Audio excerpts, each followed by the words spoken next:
অনেক ছোট্ট একটা ডালিয়া গাছের চারা কিনে আমি এই টবে বসিয়েছি। চারাটি অনেকটাই ছোট ছিল, যে জন্য আমি একটাই নিয়েছিলাম। যে সমস্ত খাবার দিয়ে গাছটা আমি অনেক সুন্দর করে তুলেছি সেটাই তোমাদের সঙ্গে আজকের এই ভিডিওতে শেয়ার করব। প্রথমত গাছটি বসিয়েছি আমি 12 ইঞ্চির টবে, তারপর বেশিরভাগ দিয়েছি গোবর সার, কিছু পরিমাণ মাটি আর বাড়িতে তৈরি করা সার, যেটা আমি কিচেনের যে সমস্ত সবজির খোসা থাকে সেগুলো পচিয়ে তৈরি করেছিলাম। প্রতি সপ্তাহে একবার করে খোল ভেজানো জল। রেজাল্ট তোমরা দেখতেই পারছো। তো এইভাবে যদি ডালিয়া গাছের যত্ন করতে পারো তাহলে কিন্তু এত সুন্দর গাছ তোমরাও পাবে। গাছের ফুলের কালারটা এখনো বুঝতে পারছিলাম না, তারপরে দেখলাম গাছের ফুলটা হচ্ছে ডিপ খয়েরি কালার। মনে মনে ভাবছিলাম গোলাপি, ডিপ খয়েরি বা বেগুনি এগুলোর মধ্যেই যেন হয়, সাদা কালার যেন না হয়।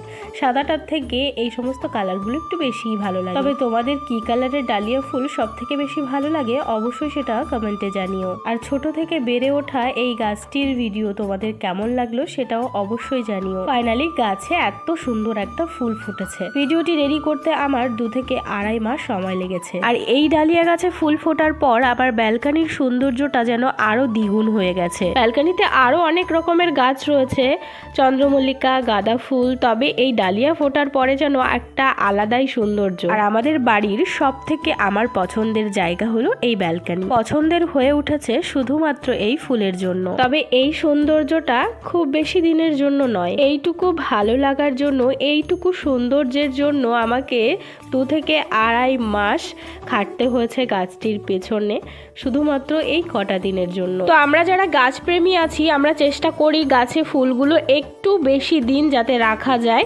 তো তোমরা এই টিপসটা ফলো করতে পারো। গাছের গোড়া সবসময় ভিজিয়ে রাখবে। সবসময় দেখতে হবে যে গাছের গোড়ার যে মাটিটা রয়েছে ওটা যাতে শুকিয়ে না যায়। গাছের গোড়ার মাটি বেশি শুকিয়ে গেলে ফুলও কিন্তু খুব তাড়াতাড়ি শুকিয়ে যায়।